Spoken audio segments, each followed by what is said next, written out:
Reka nongere mbasuze kandi mbifurize ibihe byiza mwebwe mukomeje kudukurikira mukomeje kwa natwe makuru ndetse n'ibiganiro bitandukanye ikaze muri amakuru. Muri Uganda ibintu bikomeje kuba bibi cyane.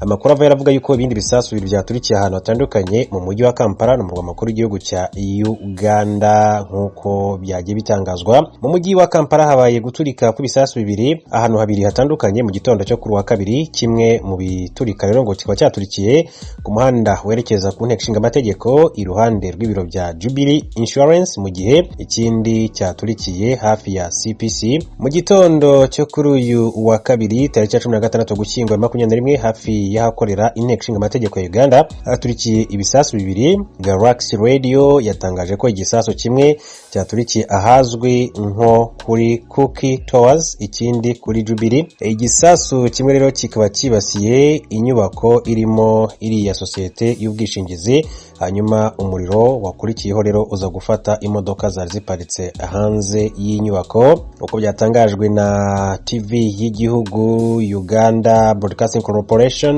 ngo bamwe mu badepite bagaragaye bimurwa vuba na bwangu mu nyubako y'inteko ishinga amategeko. Amashusho yashyizwe hanze n'umwe mu baraho igisasu cyaturikiye yerekanaga umwotsi uzamuka uvuye aho igisasu cyaturikiye hafi ya polisi ntiyahise rero igira icyo ibivugaho, kandi ntibiramenyekana niba ibyo biturika ari bisasu byatewe n'abagizi ba nabi.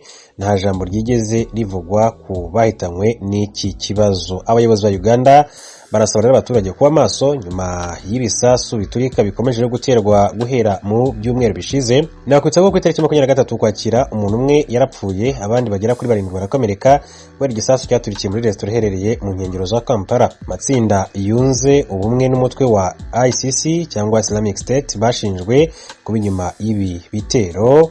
Leta ivuga ko rero ari byiterabwoba. Itsinda kandi rimaze igihe kinini cyane rirwanya ubutegetsi bwa Perezida Yoweri Kaguta Museveni umaze igihe kinini ku butegetsi. Polisi ivuga ko ikindi gisasu cyaturitse nyuma y'iminsi ibiri muri bisi itwara abagenzi cyahitanye gusa umwiyahuzi. Ndetse na mbere y'ibyo bitero guverinoma ya Leta Zunze Ubumwe za Amerika yari yaburiye ubuyobozi bwa Uganda ko intagondwa zishobora kuzagerageza kugaba ibitero muri iki gihugu cya Afurika y'Iburasirazuba. Abarimyi b'ibiraya mu gihugu cy'u Rwanda bavuga ko bakorera uruhombo bivuye ku biciro bashorerwa ko ico gitegwa bidahwanye n'amafaranga bavuga ko baba bakoresheje. Bose baremenwa ko umuhinzi ari mu kugwamo kugeza ubu ngubu. Nko ku rwego rw'ibirayi bya Kinigi, ikiro cy'ibirayi kimwe kiboneke gihagarara amafaranga 190. Ayo ni igishoro. Uyu munsi ari guhabwa 175. Uyu ni Jean Paul Munyakazi, umuvugizi w'ishirahamwe Imbaraga rihurikiyemo abarimyi n'aborozi mu Rwanda. Ino nkuru iri muzo tugaruka ko handi hato tunabafitiye n'amakuru agezeho mu gisata ca sport mu Rwanda no mu Burundi.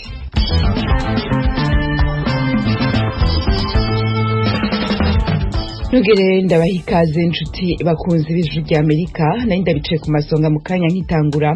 Abarimyi b'ibiraya mu gihugu cy'u Rwanda bavuga ko igiciro babigushiriza ko kiri hasi cyane ku buryo batisubiza ayo baba bakoresheje kuva bikirimwa gushika bishorwe. Abavuganye n'ijuru rya Amerika basaba leta kugira icikora kugira ngo babandanye kurima iki giterwa. Ibindi kwino nkuru n'umenyesha makuru y'ijuru rya Amerika mu Rwanda Jean Baptiste Ndabananiye. Ibi byagaragariye mu gikorwa cyabaye kuri wa kane Musanze cyo gukusanya amakuru kuri iki kibazo. Cyateranyije amakoperative 72 y'abahinzi b'ibirayi yo mu turere twa Rubavu, Musanze, Nyabihu, Burera na Gicumbi dusanzwe duhingwamo cyane iki gihingwa. Abitabiriye iki gikorwa bose barimo n'inzego za leta bemeranyije ko iki giciro kiri gukubita abahinzi hasi cyane, nk'uko Jean Paul Munyakazi, umuvugizi mukuru w'umuryango w'abahinzi n'aborozi mu Rwanda Imbaraga yabibwiye ijwi rya Amerika. Twerekanaga yuko ari amafaranga make cyane ugereranyije n'igishoro aba yatakaje. Bose baremenwa ko umuhinzi ari mu kugwamo kugeza ubu ngubu. Niyo mpamvu bavuga bati ntabwo ubuhinzi bushobora gutera imbere mu gihe cyose umuhinzi ari mu gukora adashobora kubona inyungu. Nko ku rwego rw'ibirayi bya Kinigi, twazoze kugira ngo ikiro cy'ibirayi kimwe kiboneke gihagarara amafaranga 190. Ayo ni igishoro. Uyu munsi ari guhabwa 175. Umucuruzi we twasanze ari mu gucuruza hagati y'amafaranga 240 no hejuru ya 300 ahubwo we. Igikomeye rero cyari kirimo nuko asangaga n'amafaranga baho umuhinzi bongera bakagenda bagahenda umuguzi. Charlotte wambaye neza kuri amakoperative y'abahinzi b'ibirayi bakanakusanya umusaruro mu karere ka Rubavu, anakuriye amahuriro yose y'ibirayi mu rwego rw'igihugu. Yatubwiye ko igiciro kitiyongeye hari abahinzi batabasha gukomeza guhinga ibirayi. Tugura umuti duhenzwe, ubu detane igeze ku 105 ibiro 25, ikiro ni 4,400. Abahinzi benshi ntabwo twakomeza kabisa, twabinanirwa. Abahinzi dukeneye umucuruzi, ariko n'umucuruzi nawe atadufite ntabwo yakora. Koperative y'abahinzi b'ibirayi mu murenge wa Karago Nyabihu ivuga ko iki gihingwa kimaze kwiteza imbere ku buryo bufatika.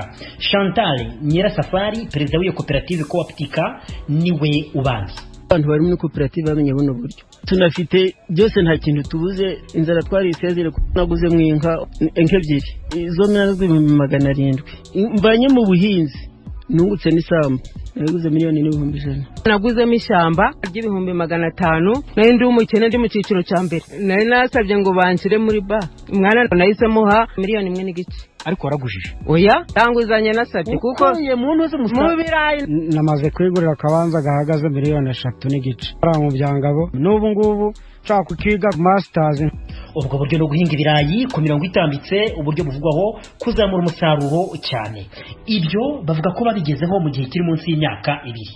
Twabajije Munyakazi impamvu abahinzi bavuga ko bari guhombywa n'igiciro cy'ibirayi kandi hari abemeza ko bamaze gutera imbere. Yasubije muri aya magambo: navuga yuko icyo bagaragazaga nuko bashobora kubona umusaruro mwinshi ku buso butoya. Nibyo koko berekanaga yuko bateye imbere, ariko icyo nagira ngo nkwibutse yuko abari babifite muri icyo gihe ibirayi byari biri kugura igiciro cyiza. Kinigi bari kugurirwa hagati y'amafaranga 250 n'amafaranga 270. Nawe yavuze koko kabahinzi b'ibirayi bahagarika kubihinga igiciro kidahindutse. Gusa yongeyeho ko leta itashyigikira ko iki kibazo gikomeza. Harimo risiki ikomeye rero igihe umuhinzi atari mu kubonamo inyungu yuko ashobora kwirukira akaba yajya mu bundi buhinzi butandukanye. Aho rero ntabwo leta ishobora kwemera yuko bigeze aho ngaho. Natwe nk'imiryango y'abahinzi ntabwo twashyigikira yuko umuhinzi agera ku rwego rw'uko yareka gukomeza ubuhinzi.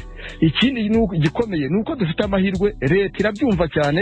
Igiciro ari mu guhabwa uyu munsi uko bigenda kose igomba kuzarangira inama igiciro cy'umuhinzi cyiyongereye. Yongeraho ko iki kibazo cyari gisanzwe kiba rimwe na rimwe ko kizamuwe cyane ubu bitewe n'uko imbaraga wabahuguriye kubara igishoro mu mpera z'umwaka ushize, bityo ko aribyo byatumye basobanukirwa ko bahomba cyane.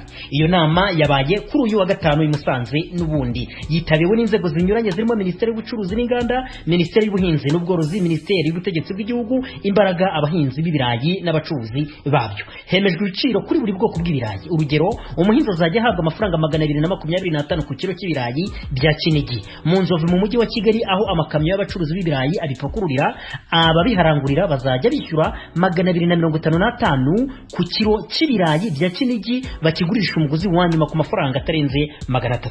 Munyakazi yatubwiye ko abacuruzi b'ibirayi mu turere duhinga ibirayi bashobora kugurisha munsi y'iki giciro cya Kigali kubera amafaranga y'ubwikorezi abari makeya kubi Kigali. Yongeyeho ko ariko igiciro cyashyiriweho umuhinzi kidashobora kujya munsi y'ikemejwe. Hari ingamba zinyuranye zigamije kunoza ubucuruzi bw'ibirayi zemerejwe muri iyi nama. Godance Mukamurenzi, inzobere mu bucuruzi n'uruhererekane rw'inyongeragaciro ku bicuruzwa, aravuga mu zimwe. Harimo yuko umusaruro wose ukwiye kuzajya ucishwa ku makusanyirizo y'ibirayi yashyizweho, ndetse koperative ikabigiramo uruhare mu bijyanye no kumenya uwo musaruro ndetse n'igiciro gihabwa umuhinzi kikitabwaho, bakamufasha kureba yuko adahabwa amafaranga makeya, hagamijwe nanone kugabanya abamamyi benshi bari bamaze iminsi bagaragara muri urwo ruhererekane.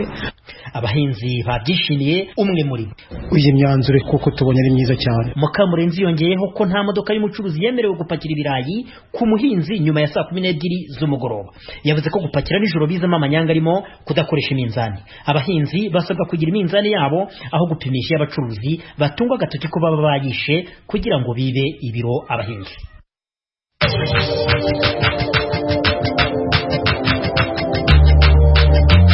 Mu munota umwe gusa uramenya amakuru y'Afrika kuri radiyo ya Amerika buri munsi. Kurikira video y'umunota umwe ku ijwi rya Amerika ni ku rubuga rwa Facebook rw'ijwi rya Amerika. Adresi ni VOA Radio Yacu. Video y'umunota umwe gusa, inkuru nyamukuru kuri Afurika. Radio Yacu.